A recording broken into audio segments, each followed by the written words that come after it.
Good afternoon and welcome to the National Press Club. My name is Monroe Carmen. I'm president of the club and editor-at-large at Bloomberg Business News. I'd like to welcome our members here in the audience with their guests, as well as those of you watching on C-SPAN or listening to this program on National Public Radio or the Global Internet Computer Network. Before introducing our head table, I just do want to remind you all of the speaker schedule we have ahead of us in the immediate future.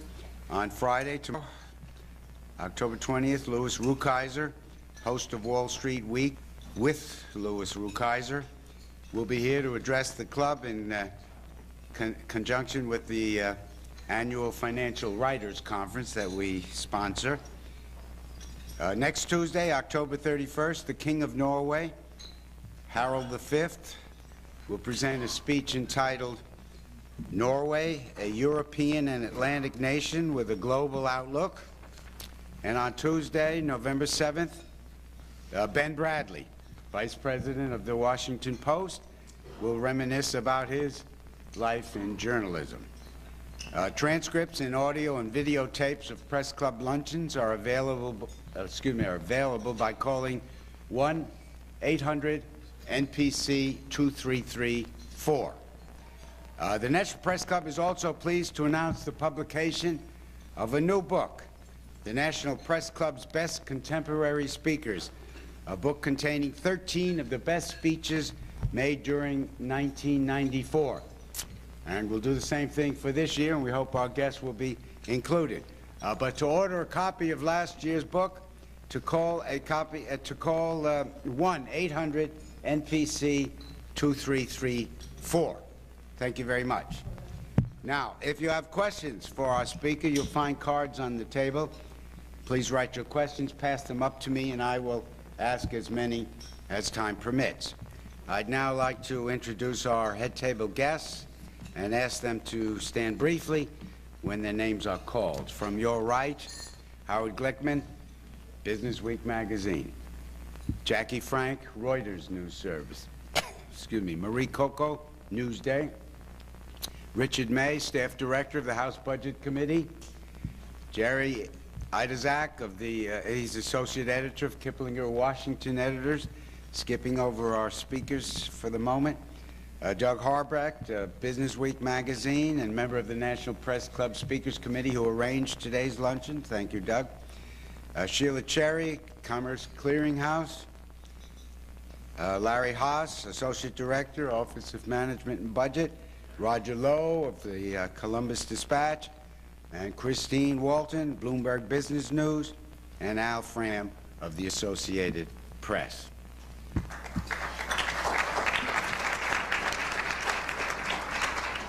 We are fortunate to have two guests today. John Kasich, Chairman of the House Budget Committee, likes to listen to a rock group called Pink Floyd. Alice Rivlin, Director of the White House Office of Management and Budget, doesn't know Pink Floyd from Dick Darman.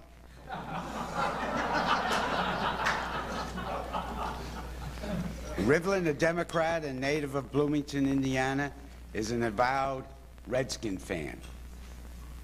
Kasich, a Republican lawmaker from Westerville, Ohio, roots for the Cleveland Indians.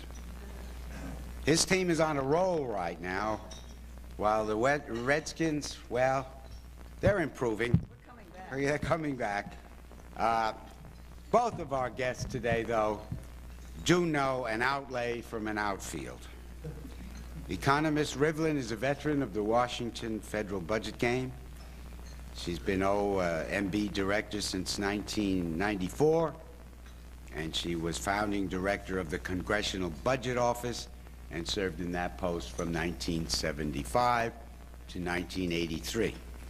She has long been a champion of closing the federal deficit. John Kasich, a former congressional aide, was a young backbencher interested in budget issues when political lightning struck in November 1994. As the House of Representatives switched to GOP control for the first time since the Cleveland Indians were last in the World Series, Kasich was named chairman of the panel. Since then, he has earned a reputation as an energetic budget cutter, and he was instrumental in producing the Republican blueprint to balance the budget in 7 years. Indeed, our two guests know so much about the federal budget that I am going to ask them to suspend some of their knowledge and remember that our viewing and listening audiences aren't as familiar with the jargon of budgeting as they are. So in that context, I want to set forth, now you're going to hear a lot of disagreement today, but I want to set forth some areas of agreement between Democrats and Republicans over the budget. Both sides agree the budget should be balanced. Republicans want to do it in 7 years. President Clinton says it can be done and should be done in 10 years. Both sides agree that the growth in Medicare costs for the elderly must be slowed if the budget is to be balanced and the fund is to be saved from bankruptcy. President Clinton would pare $124 billion from Medicare costs over 7 years. The Republicans would slow the growth of spending by $270 billion. Both sides agree that the growth of the federal portion of the Medicaid program for the poor also must be slowed. President Clinton wants to shave $55 billion from that program. Republicans want to restrain the growth by $182 billion. The President thinks Medicaid should remain a federal entitlement available to all who qualify. Republicans say the program should be turned over to the states, which, they believe, can run the program much more efficiently. Both sides agree that the middle class should get tax relief. Both sides support a family tax credit. President Clinton says the full credit should apply only to families who earn $60,000 or less a year. Republicans would give the credit to families earning up to, and it depends which plan you're looking at, maybe $110,000, maybe to $200,000. Republicans also support a lower capital gains tax rate. President Clinton says a lower capital gains rate should be targeted to middle-class families. Both sides also agree that welfare should be reformed, but they disagree on how it should be done. However, President Clinton and Senate Republicans appear to be moving toward a mutually acceptable compromise. Having laid out all those broad areas of agreement, today the President announced that he will veto the budget reconciliation bill moving through Congress, which means he will veto the Republican tax cut, the Republican reduction in the growth in Medicare and Medicaid spending. I'm sure we'll hear lots of discussion about that today. Our format is as follows. Each speaker is allowed an 8-minute opening statement, followed by a 3-minute rebuttal. The question and answer period will follow, and our first speaker will be Ms. Rivlin.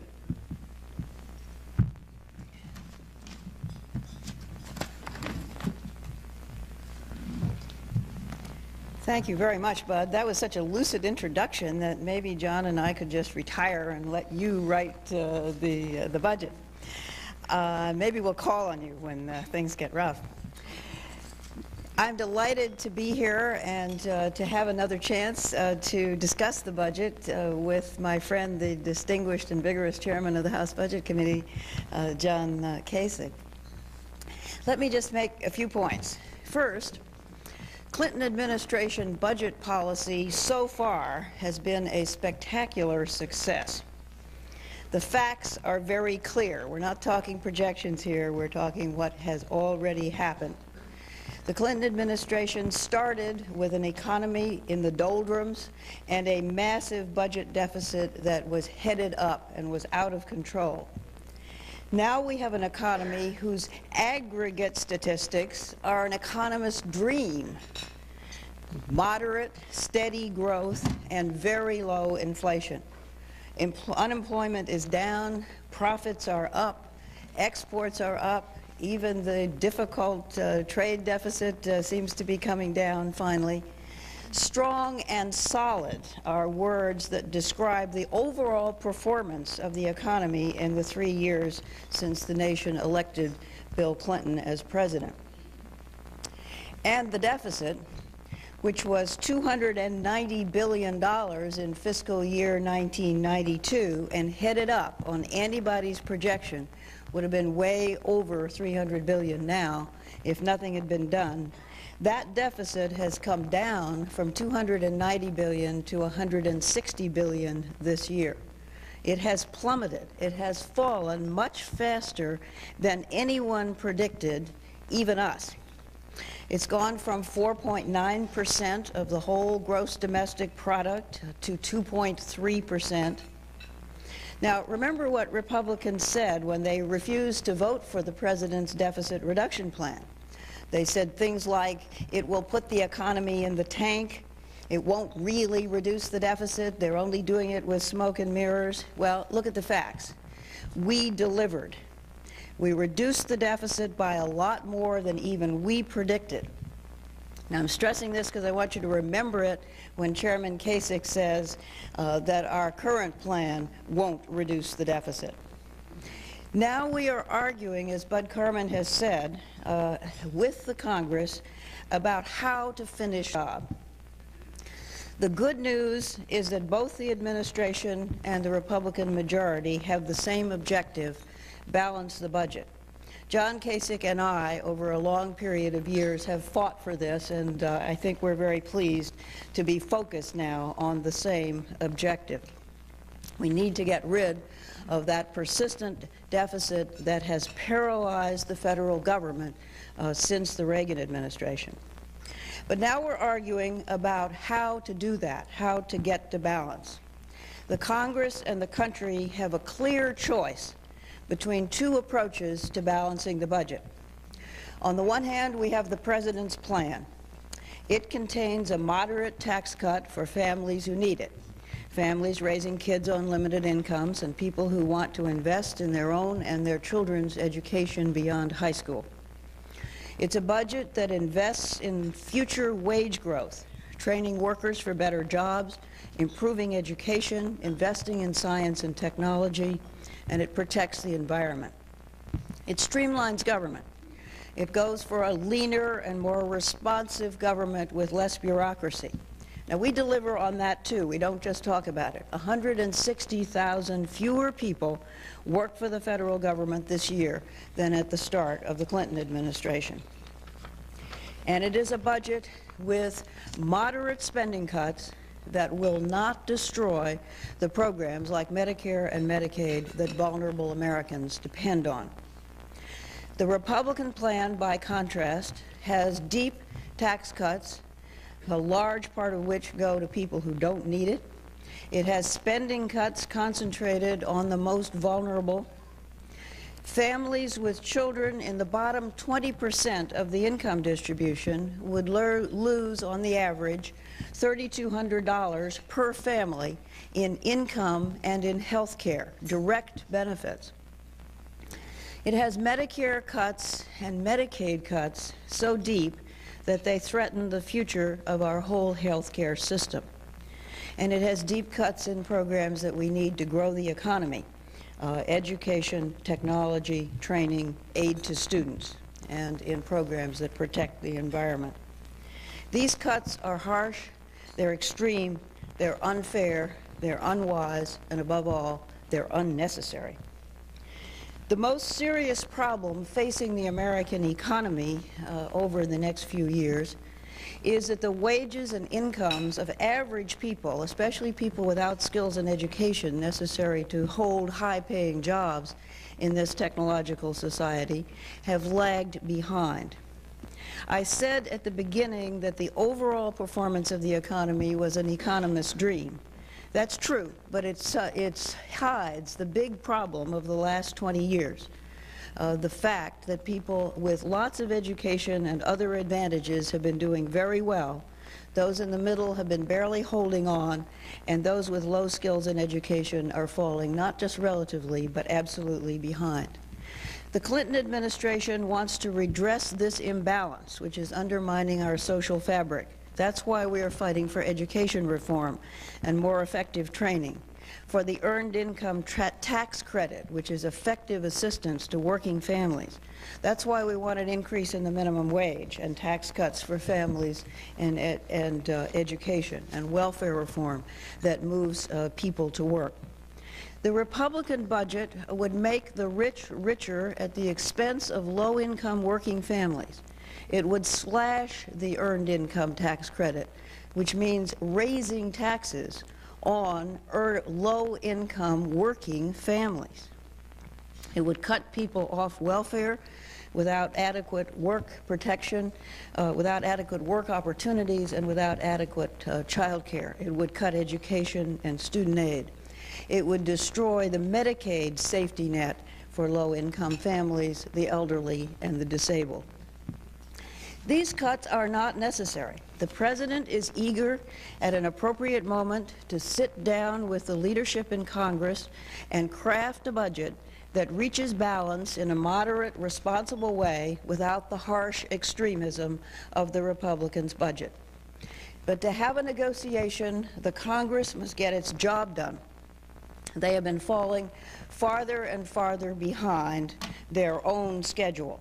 They said they would have all the appropriations bills done by the start of the fiscal year. Well, in case you hadn't noticed, John, the fiscal year has started, and we have received 3 of the 13 bills, one of them only today.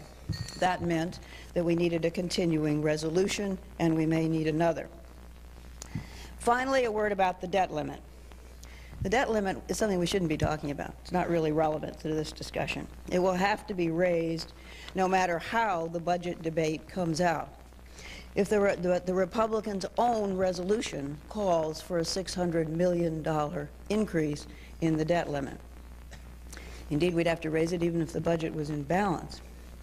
The Republicans are creating an artificial crisis by saying they won't raise the debt limit until the President agrees to balance on their terms.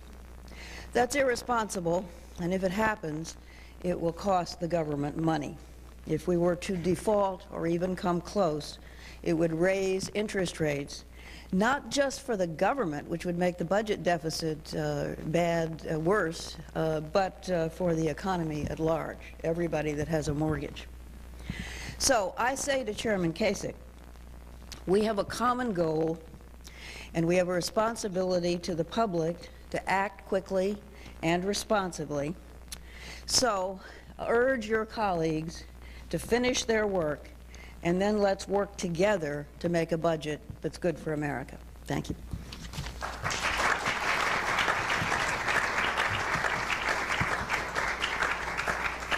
Congressman Kasich.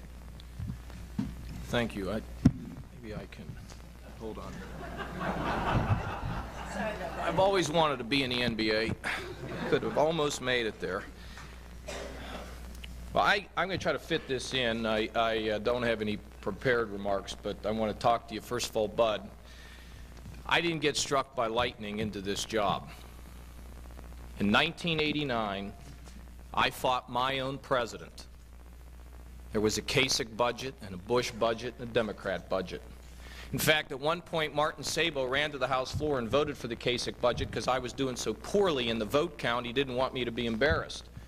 But as I said at the time, in responding to a journalist from my district, I don't care if I'm the only person offering an alternative, because when a guy at a gas station saw me and heard me complaining about the rotten plans I saw before us, he said, yeah, you can complain, but what would you do? So I drove in my Jeep down to my office and informed my staff we'd write our own budget. In '89, I got about 29 votes. 28 other people thought I was doing all right. Then we went to about 64, then to about 89, and then finally I got more votes than President Bush got for his budget, because I believed that it was necessary to begin to deal with the tough issues, the tough fiscal issues. This is not about the budget. This is not about numbers. This is about whether we're going to preserve the future for the next generation. Now, let me just suggest to all of you that you ought to be thrilled with what the Republican majority on Capitol Hill is doing. The entire time that I've been in Washington, I have read commentary pieces by political observers, professors, analysts of the future economic trends of this country. And they all said one thing to the politicians on Capitol Hill: get the spending under control, deal with entitlements, make the hard choices, don't have sacred cows, go out and do the right thing and have the guts. So guess what? The Republicans in a short period of time made a number of promises. And guess what is really amazing?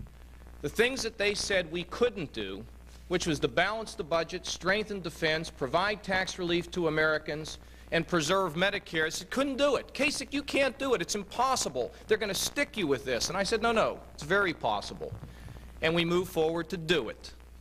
And we've moved forward to do it in an intellectually honest way. That is what I have demanded from my colleagues. That is what my colleagues have demanded from me. We looked at all the programs of the federal government under the microscope, and we said we're going to be tough enough and bold enough to put America first.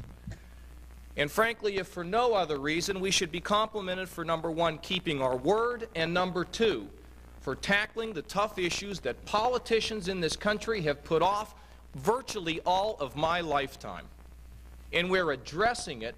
We are slowing the growth in federal spending, slowing the growth from $9.5 trillion over the last 7 years to $12.2 trillion in federal spending over the next 7 years. And by slowing the growth and making the necessary reforms that you have called for and we have believed is correct, we're on the glide path and the roadmap to saving this country from fiscal bankruptcy and economic ruin.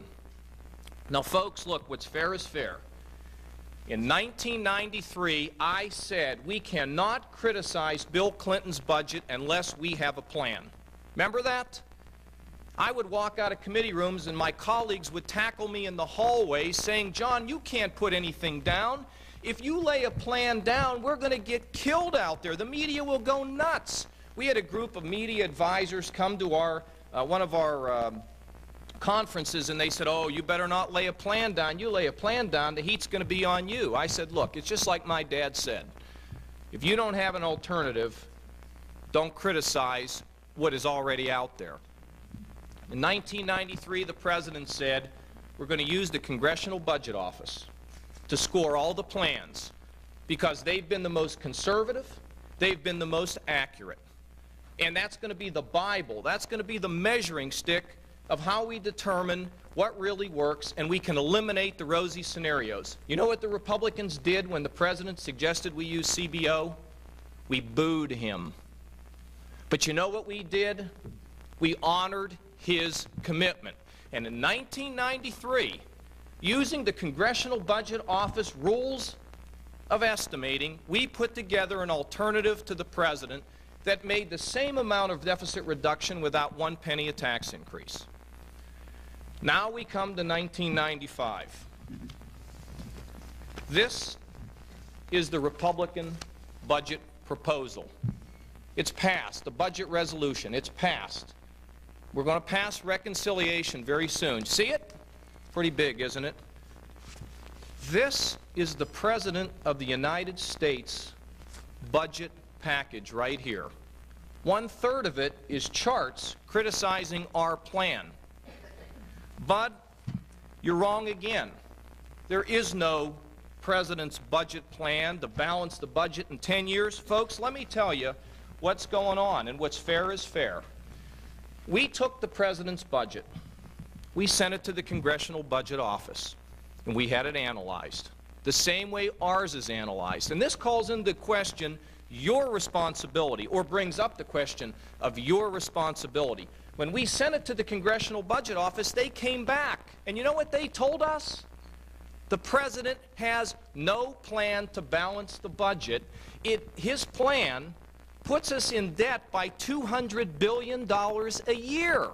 Now, folks, this is unbelievable. Let me tell you where it comes from. When you take the president's plan, do you realize that the president has wiped out $4 Listen to this number, folks. I don't know how we didn't get this out there before. $475 billion worth of deficits without lifting one program. The president says they're going to save $20 billion in discretionary spending on a bookkeeping function.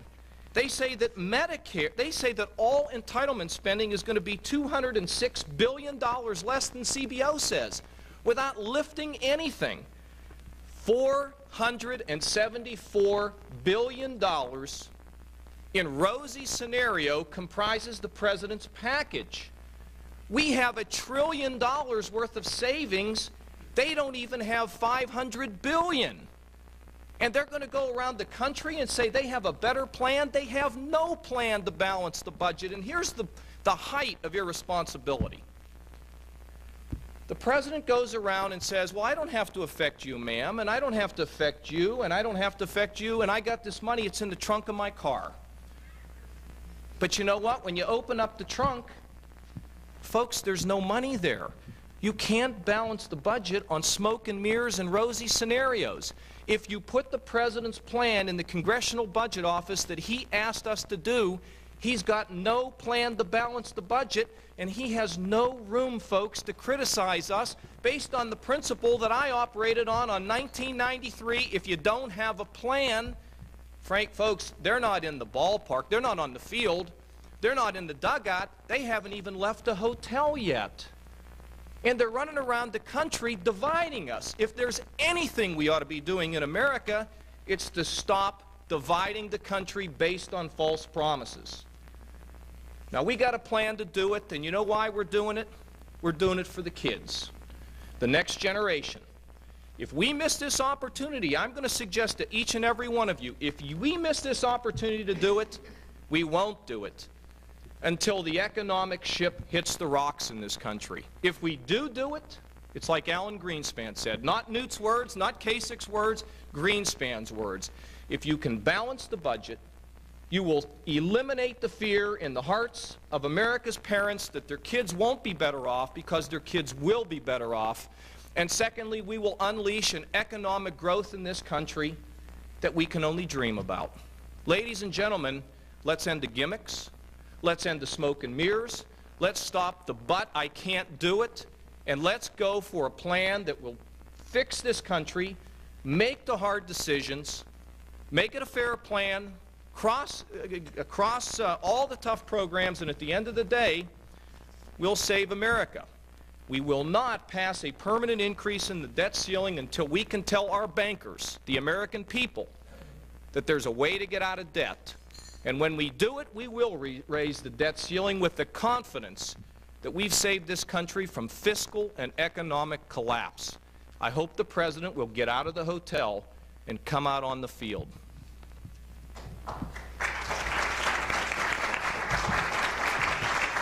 Thank you very much. And now for a 3-minute rebuttal, Ms. Rivlin.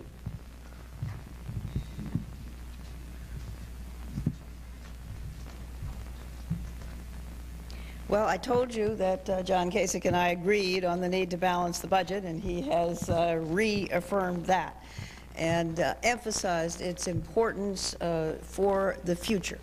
Why does it matter? It matters because we're not a very high-saving country, we Americans, and for the last 15 years we've had the government borrowing a high proportion of the nation's savings to finance the government and not to invest in the future. So it matters. It matters to our children and our grandchildren, and I have some of those. That's why I don't know about Pink Floyd. There are several ways to do this protection of the future. John spoke of doing the right thing. Is raising taxes on working families the right thing? The Republican tax plan, by the Congress's own analysis, would raise taxes on families under $30,000. That's mostly because of reducing the earned income tax credit, an excellent program that makes work pay for people who don't have access to high-paying jobs. And it gives enormous benefits, over half the benefits to people at the very high end of the income distribution, those over 100,000. Is that the right thing? Is cutting Medicaid by $182 billion the right thing, turning it into not an entitlement that will allow low-income people access to the health system, but a block grant to the states with less money, forcing on governors the choice, the very difficult choice, between elderly folks in nursing homes and poor children when there isn't enough money to go around? Is that the right thing to be doing? We care about the next generation too, and one of the reasons we want to balance the budget is that we care about the next generation, but is the same reason that we want to improve education and schools. Balancing the budget at the expense of education, at the expense of training, at the expense of investing in technology and science is just not a smart thing to do. Now, John referred to differences in the numbers. There have always been some differences in the estimates. There are differences in the estimates. But we are not operating from a rosy scenario. We say that the economy can grow over the next few years at an average of 2.5% per year. That's not a rosy scenario. There were times when rosy scenarios were coming out of OMB, but not under my leadership and not under the leadership of this president. We've had very realistic economic projections, and we have proved that. We now have enough track record. So I say, as I said before, get your work done, Congress. Get the bills forward. Get the reconciliation bill to us, and probably after a veto of that bill, because it's unacceptable, we will sit down and work out a compromise budget. Thank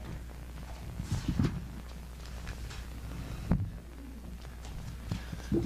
Folks, if I proposed a budget using the estimates that they did, you'd run me out of town. You would have said, we told you so. The fact is, the President said, you use the Congressional Budget Office to do the estimates. Their estimates disagree with the Congressional Budget Office by $475 billion. You have to report that. I mean, you have to report that. You can't let that get out there, that he's got some balanced budget when he's $475 billion off, and the Congressional Budget Office is reporting he's $200 billion in the hole every year. There's no plan. That's why he's not in a position to criticize our plan and talk about how bad it is. Let me tell you about ours. Over the last 7 years, we spent $9.5 trillion. JFK had the first $100 billion plan in 1962.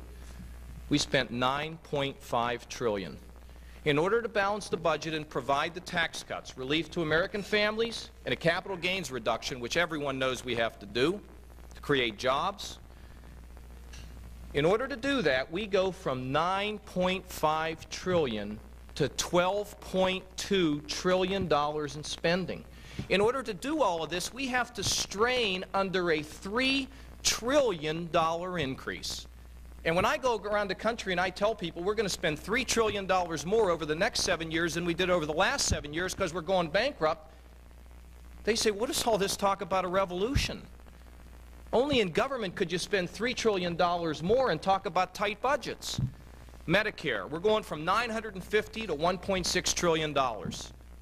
In Washington, some call it a cut, but $950 to $1.6 trillion, big fat increase in Westerville, Ohio. Medicaid's going up 37% under our plan. 37%.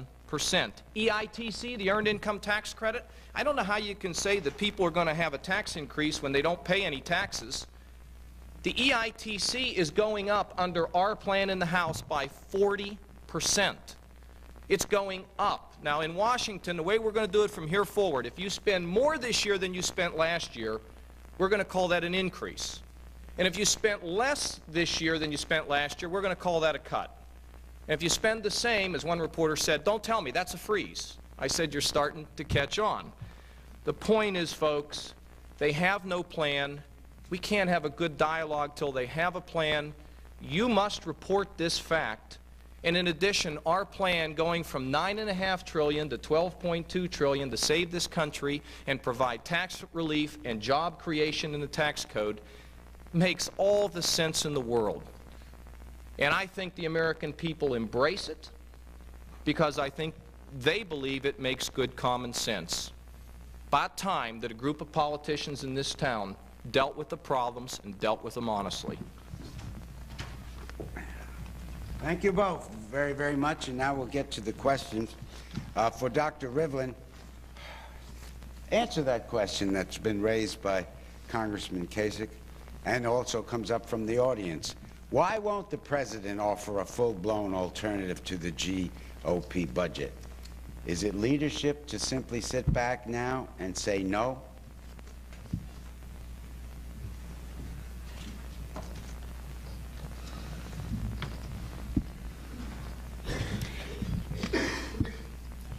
We have offered alternatives to most of the Republican proposals.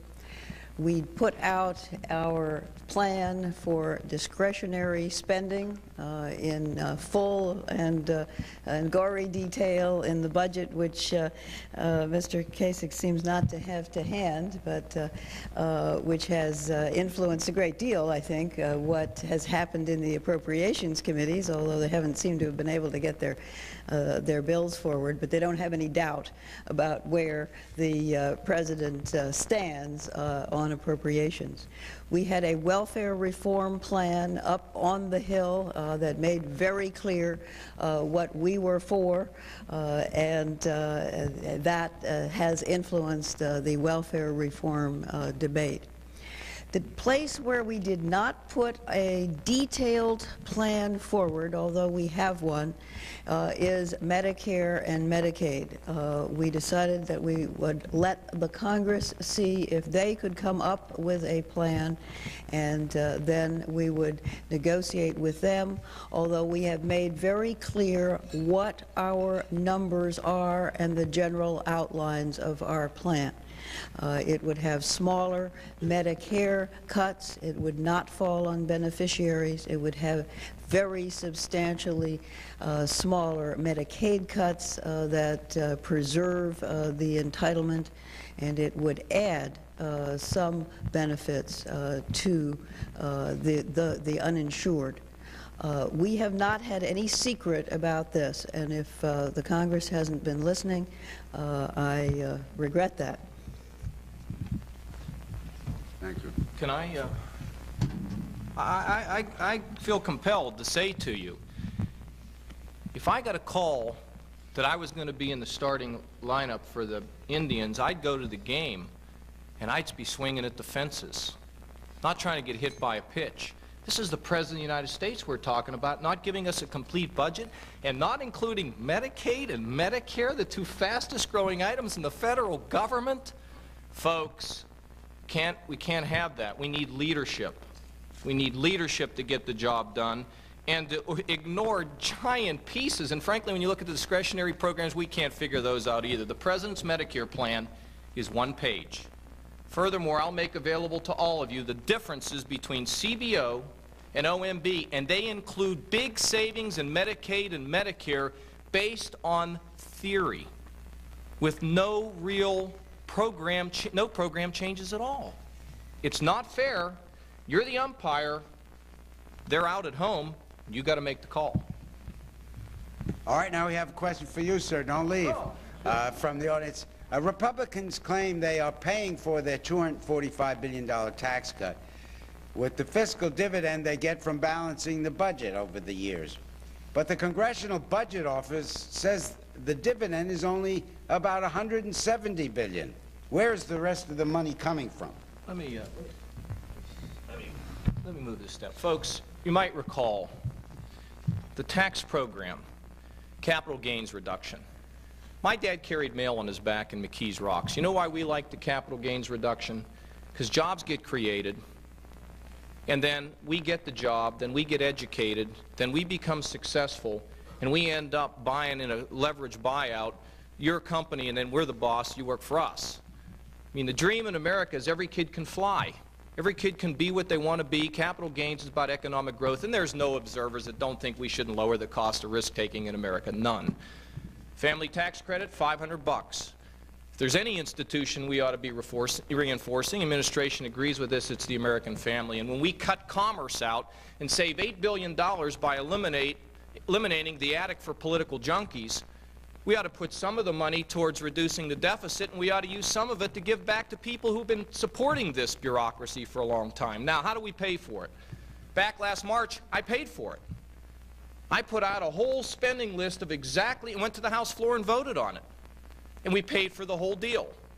And folks, we have also now said that Medicare will not be put in the pay-go scorecard. Now, I don't talk inside the Beltway, but the bottom line is we're not permitted to use Medicare to pay for one dime of our tax cuts. You know how we did it? We did it by trimming bureaucracy. We did it by making some choices, and we did it the way the American people would do it with their family budget. We simply made savings. And we spelled out every dime of the savings designed to offset the tax cuts of $345 billion last spring. The tax cuts are $245 now. Of course, we can pay for them. We laid it out. We had it scored by the CBO, and it works. So I could run through the whole list. I could talk about foreign aid savings. I can talk about savings in other bureaucracies. I can talk about the savings in the commerce. I can go on and on and on about it, but it was all paid for, because you know something? I can't use smoke and mirrors.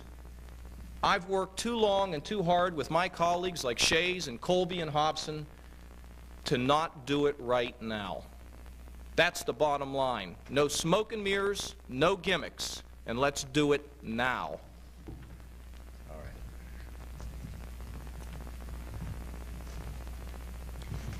Let's talk about Medicare for a moment. There isn't any difference, I don't think, on the scoring of savings on Medicare from either side. The Republican budget has $270 billion in Medicare cuts. They talk about saving the trust fund, but again, by everybody's reckoning, you would stave off the day at which the trust fund runs out of money for 10 years with a $90 billion cut, which is what we have. We have some more than that, but we have plenty to keep the Medicare trust fund solvent for 10 years. The Republicans have a much larger set of cuts which fall on beneficiaries, but that doesn't help the trust fund. And they don't move the date at which the trust fund runs out of money any further out than we do with their total plan. Somebody please ask me about Medicare so I can answer all that. I will get back to you. Congressman, will the Republicans move toward a compromise with the White House by scaling back the size of the $245 billion of tax cuts? Well, I'm not going to negotiate at the podium today, but you know, let's get one thing firmly established in our minds. When you take the tax cuts and you take the savings in this plan, our deficit reductions and our balanced budget approach has not been sacrificed because of tax relief. I have to keep going back to the same number. $9.5 trillion over the last 7 years to $12.2 trillion in total spending over the next 7 years. You know what tax cuts are really all about? They're about whether the government should spend money or you should spend money. Now, when it gets down to capital gains, you know, we count that as a revenue loss. Chairman Greenspan doesn't think that's a revenue loss. Most people don't think that capital gains over the long haul will be a revenue loss. In fact, it'll give us a stronger economy. But we counted it that way because that's how the Congressional Budget Office told us to count it. I don't see any reason to scale back the tax relief for Americans. I see no reason why we shouldn't save money from the government, balance the budget, and let people have some of their money back. We didn't use dynamic scoring. We didn't use smoke and mirrors.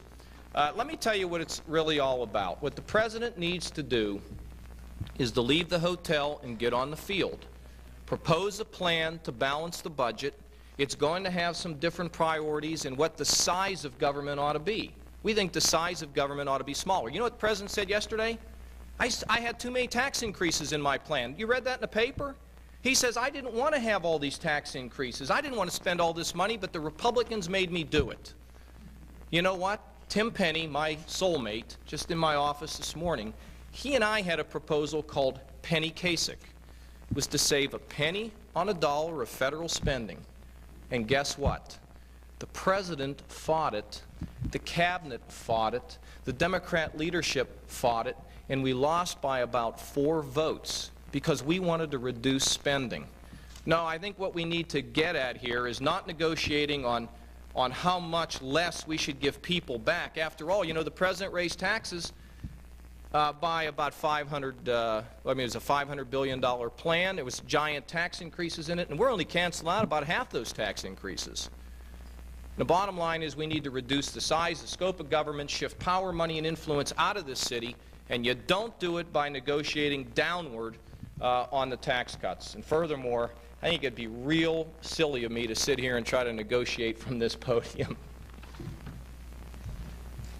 Dr. Rivlin, will the President move toward a compromise with the Republican Congress by accepting a capital gains tax cut that doesn't simply placate the middle class, but does stimulate savings and investment?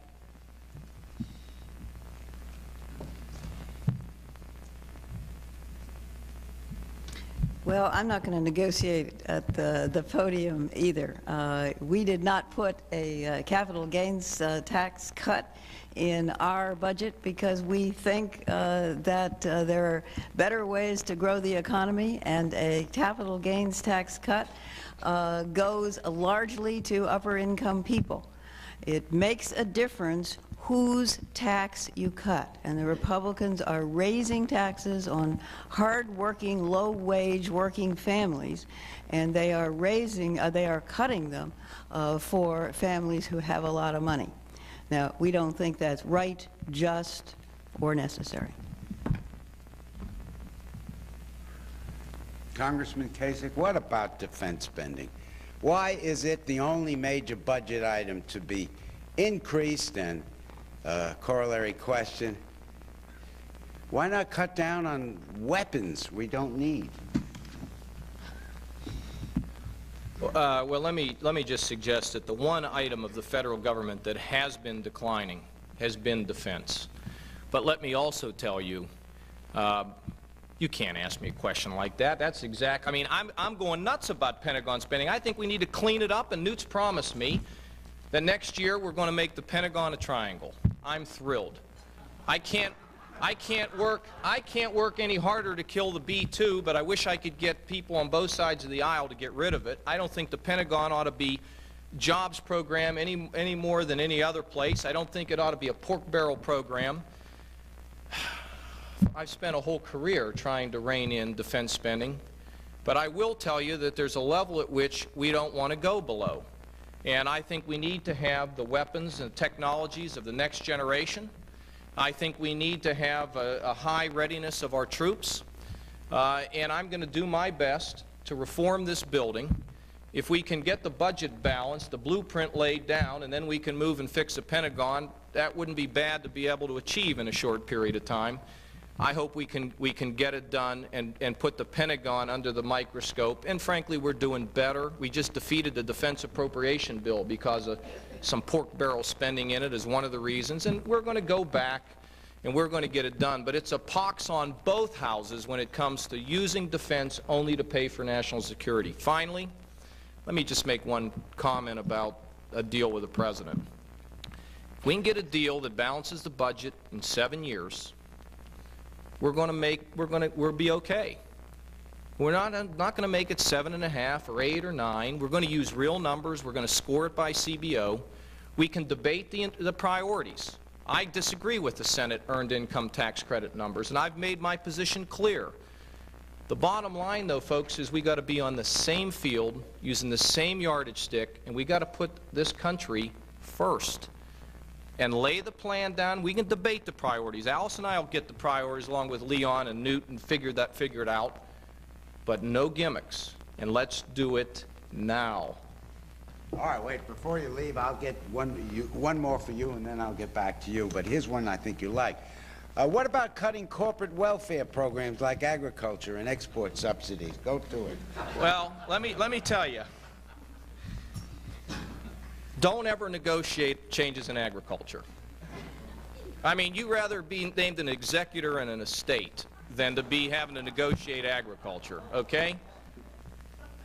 Pat Roberts has done a great job in terms of trying to de-link payments to production.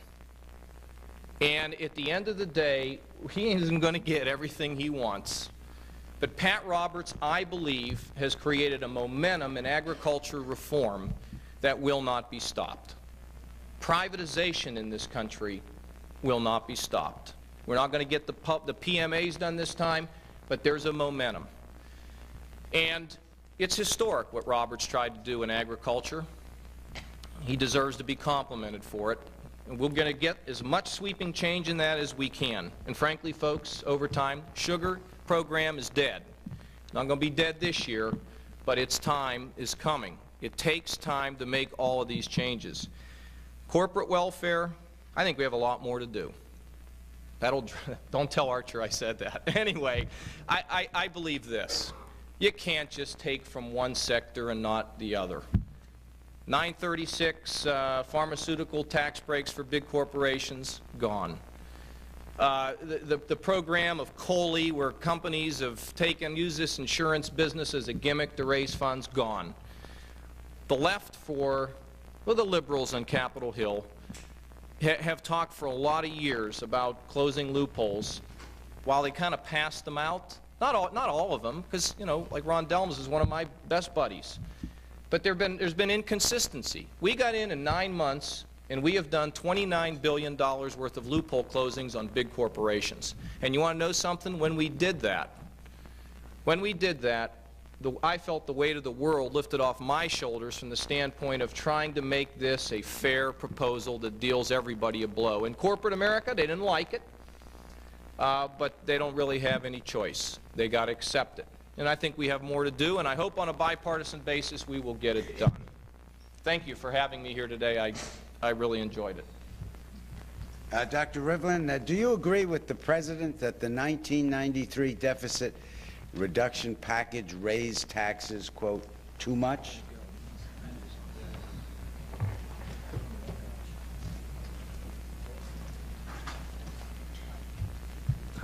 The President doesn't even agree with that.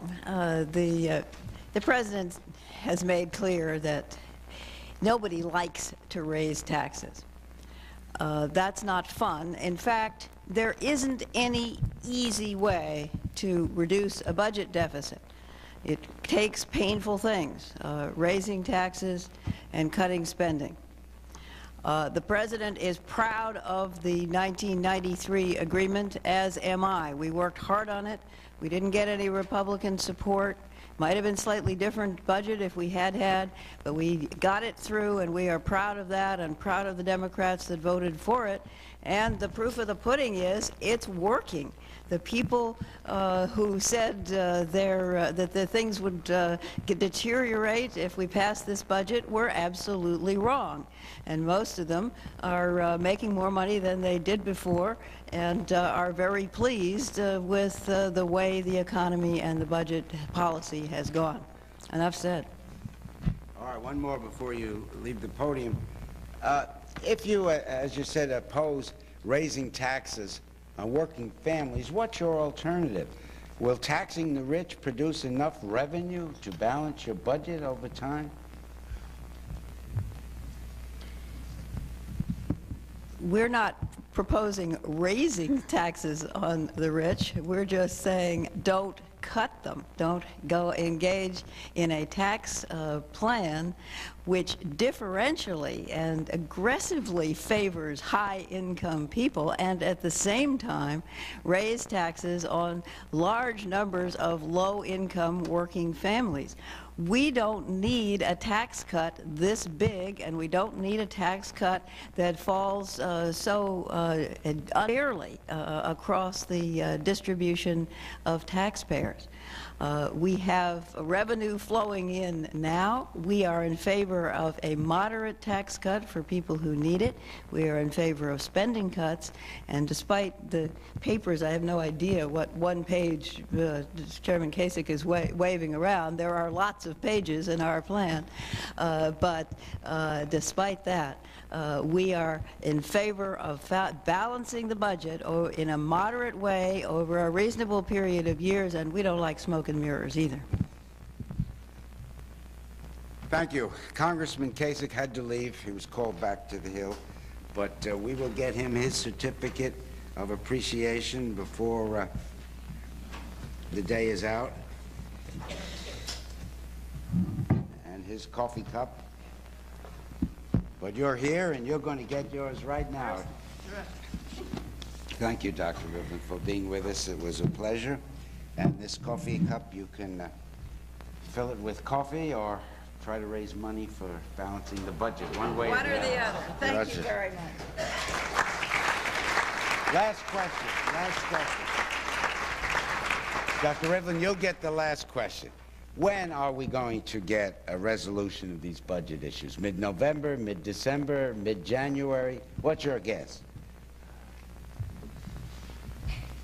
It will not surprise you to know that I do not know. My hope is that it can be before the middle of November. The Congress has been very slow, as I said, in getting its work done. If they speed up, they could get us the bills and we could have a negotiation and get it done before Thanksgiving anyway. If they can't get their act together, it'll drag out longer. I don't know how to guess that one. Thank you very much for being with us, and I thank you all for attending. Good afternoon.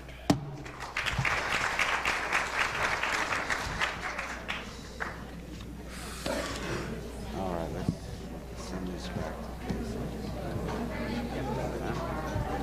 Take care of this or what? Maybe we get somebody at the club. Walton, Bloomberg Business News, and Al Fram of the Associated Press.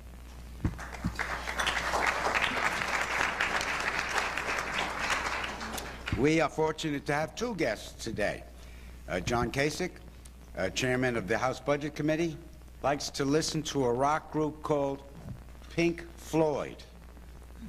Alice Rivlin, director of the White House Office of Management and Budget, doesn't know Pink Floyd from Dick Darman.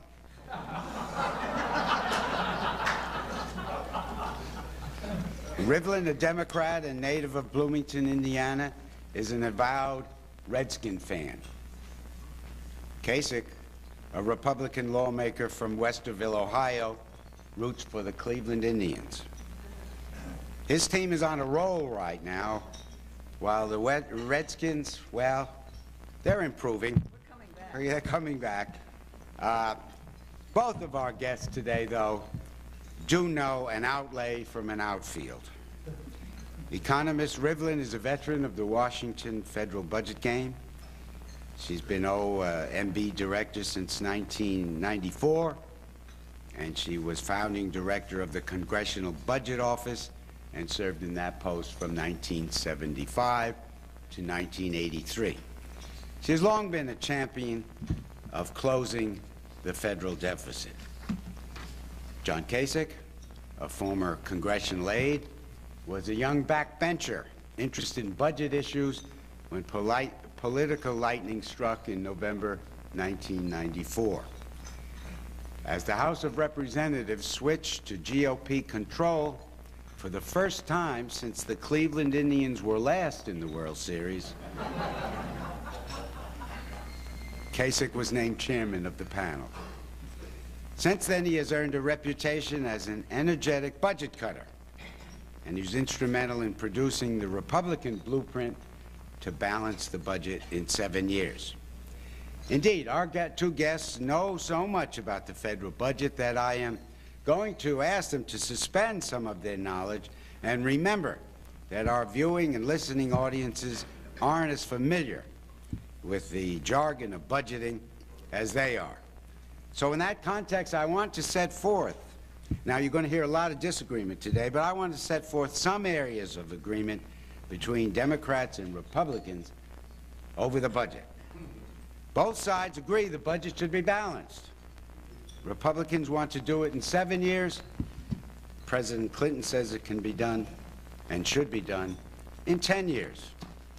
Both sides agree that the growth in Medicare costs for the elderly must be slowed if the budget is to be balanced and the fund is to be saved from bankruptcy. President Clinton would pare $124 billion from Medicare IV. The National Press Club is also pleased to announce the publication of a new book, the National Press Club's Best Contemporary Speakers, a book containing 13 of the best speeches made during 1994. And we'll do the same thing for this year, and we hope our guests will be included. But to order a copy of last year's book, to call 1-800-NPC-2334. Thank you very much. Now, if you have questions for our speaker, you'll find cards on the table. Please write your questions, pass them up to me, and I will ask as many as time permits. I'd now like to introduce our head table guests and ask them to stand briefly when their names are called. From your right, Howard Glickman, Business Week magazine. Jackie Frank, Reuters News Service. Excuse me, Marie Coco, Newsday. Richard May, Staff Director of the House Budget Committee. Jerry Idazak, he's Associate Editor of Kiplinger Washington Editors, skipping over our speakers for the moment. Doug Harbrecht, Business Week magazine, and member of the National Press Club Speakers Committee, who arranged today's luncheon. Thank you, Doug. Sheila Cherry, Commerce Clearinghouse. Larry Haas, Associate Director, Office of Management and Budget. Roger Lowe of the Columbus Dispatch, and Christine.